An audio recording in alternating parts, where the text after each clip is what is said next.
Le journal Geneviève Bognon. Madame, Monsieur, bonjour et très ravi de vous retrouver à l'heure de la grande édition de la mi-journée. Bienvenue à tous. Les fêtes traditionnelles se poursuivent au Togo. Leur contribution au développement du pays à suivre dans cette édition. Suite des dossiers sur la femme africaine, ce dimanche, nous recevons comme invitée Madame Amivi Messon. Elle nous parlera de son expérience en conduite d'engin lourd. Et puis, la journée mondiale de la justice internationale est observée ce 17 juillet, une célébration qui marque l'anniversaire de l'adoption du statut de Rome en 1998, le traité fondateur de la CPI, le bilan de cette institution dans ce journal-là.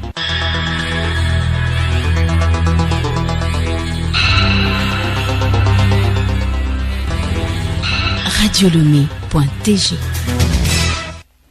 Une fois encore, bonjour. Mademoiselle Moladja Abrachimène a été élue Miss pour le compte de la région de la Kara. Cette étudiante en technique commerciale et ces deux dauphines vont représenter cette région lors de la grande finale à Lomé. Elles ont été retenues hier à Kara au terme des élections Miss régionales. Les détails à suivre dans nos prochaines éditions.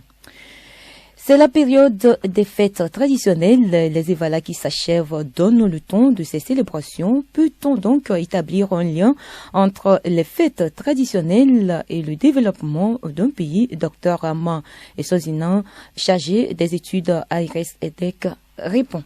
Les fêtes traditionnelles sont des périodes de réjouissance et donc liées à une pratique culturelle ou ça peut être initiatique. On parle de fêtes de moisson par exemple. Cela donc rentre dans la catégorie de ce qu'on appelle les fêtes traditionnelles. Mais maintenant, est-ce que cela participe au développement? Oui, bien évidemment. Lorsqu'on prend le cas spécifique des Évalas par exemple ou d'une autre fête, de façon générale, nous savons que les fêtes traditionnelles traînent les populations. Les fêtes traditionnelles, c'est une attraction touristique. Ça traîne des populations qui viennent même de l'extérieur pour assister. Si un peuple n'a rien à vendre, je pense que c'est la culture qu'elle peut vendre parce que c'est sa culture qui constitue un peu d'originalité et les gens cherchent à découvrir. Donc, les fêtes traditionnelles marquées par des pratiques culturelles constituent des moments d'attraction des populations qui viennent de l'extérieur pour découvrir, pour non seulement fêter, comme on le dit souvent, mais aussi découvrir nos pratiques culturelles. Et le fait que les gens viennent de l'extérieur, cela donne des ressources aux hôtels et ceux qui viennent dépensent pour dire que cela génère des ressources financières pour les populations de façon générale au niveau national. Au-delà de ça, les populations qui viennent ne viennent pas seulement pour découvrir nos cultures. Ils viennent aussi pour voir un peu quel est le climat, pour voir est-ce qu'ils peuvent investir au pays. Et donc c'est bien que les gens viennent découvrir nos populations, viennent découvrir notre pays. Cela peut constituer un attrait non seulement touristique, mais aussi constituer des opportunités d'investissement aussi dans notre pays. Ce sont des éléments qui démontrent que les fêtes traditionnelles ont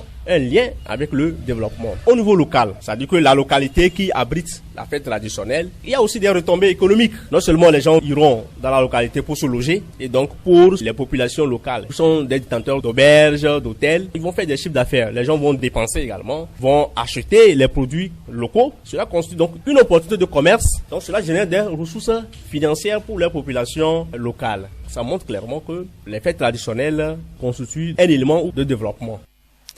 Les facteurs pour faire de la culture un vecteur de développement d'un pays avec Dr Ama Esozina.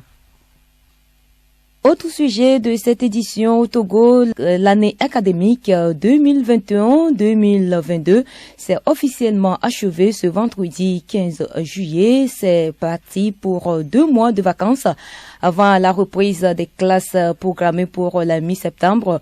Dans un message, le ministre en charge du secteur Dodi Kokoroko a exprimé sa gratitude aux différents acteurs pour leurs contributions différentes et méritées pour cette année scolaire. 14 830 établissements ont été recensés au total sur tout le territoire. 9 106 sont publics et 5 724 privés, laïcs et confessionnels. Et le ministre de l'Enseignement supérieur et de la Recherche informe les candidats à l'examen du baccalauréat deuxième partie de la session de juin 2022 que la proclamation des résultats se fera dans les centres d'écrit le mercredi 20 juillet 2022 à 7h30. Les épreuves orales débuteront le même jour à partir de 10h. Par ailleurs, les résultats seront disponibles par SMS dès lundi 18 juillet 2022 à partir de 15h. La direction générale de l'Office du baccalauréat est à votre disposition pour tout renseignement complémentaire. Le journal Geneviève Bognon. À l'étranger, aujourd'hui 17 juillet, c'est la journée mondiale de la justice internationale. Elle marque l'anniversaire de l'adoption du statut de Rome le 17 juillet 1998.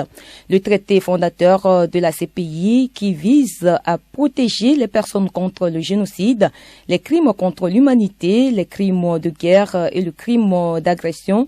Cette journée unit tous ceux qui souhaitent soutenir la justice, promouvoir les droits des victimes et aider à prévenir les crimes qui menacent la paix, la sécurité et le bien-être du monde.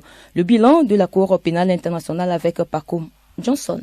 Avec la découverte des crimes de guerre et crimes contre l'humanité et des génocides perpétrés tout au long du XXe siècle, le 17 juillet 1998, le statut de la Cour pénale internationale était adopté à Rome. Sa mise en œuvre fut 4 ans plus tard, le 1er juillet 2022, après sa ratification par 60 pays. Il s'agit en fait de la première Cour pénale permanente créée pour combattre l'impunité des auteurs de crimes les plus graves qui touchent la communauté internationale. Mais après 20 ans, quel bilan fait de son entrée en vigueur? Les espoirs soulevés par la création de la Cour pénale internationale est au désenchantement.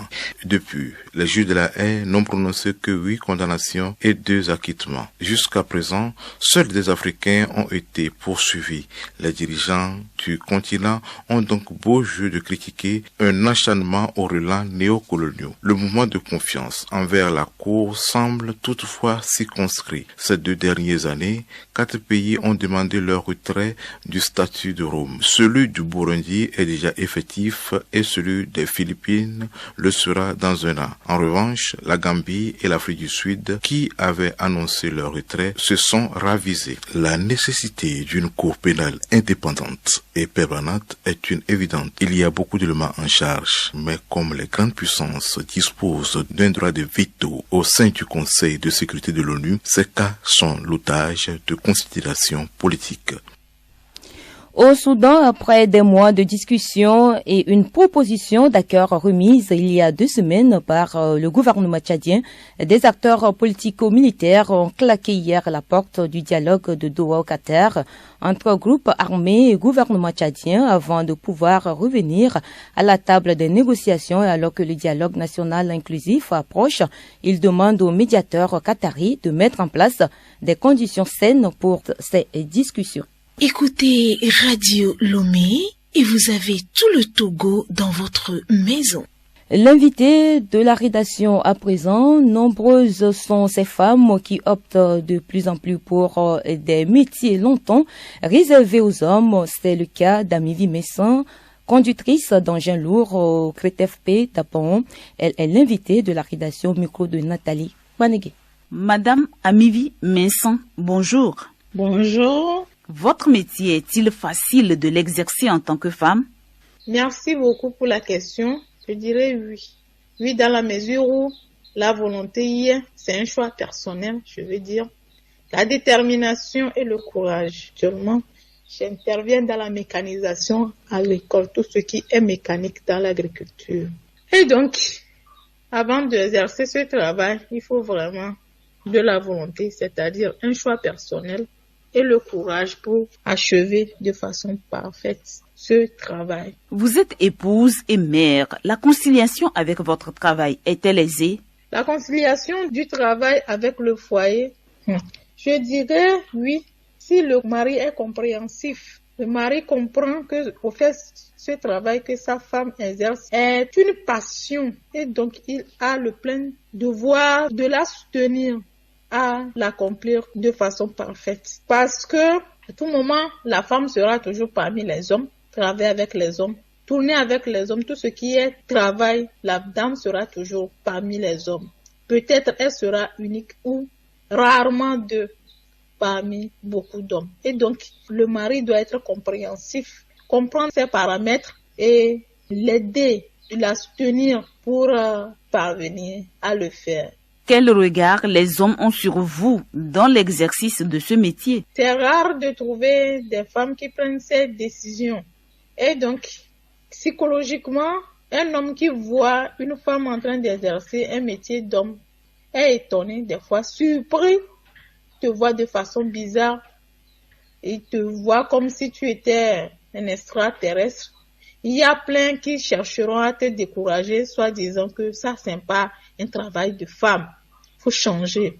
Vas-y apprendre la coiffure, vas-y apprendre la tresse, vas-y apprendre la couture et autres. Donc, il faut se préparer psychologiquement pour affronter ces genres d'arguments, de conseils décourageants qui n'amènent nulle part. Merci, madame. Merci.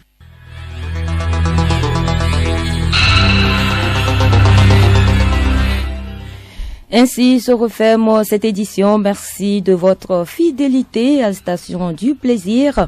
Merci à Joël Eclou pour la collaboration technique. Le rappel des titres. Les fêtes traditionnelles se poursuivent au Togo.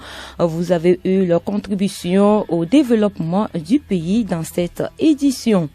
La journée mondiale de la justice internationale est observée ce 17 juillet, une célébration qui marque l'anniversaire de l'adoption du statut de Rome en 1998, le traité fondateur de la CPI. Vous avez eu le bilan de cette institution dans cette édition.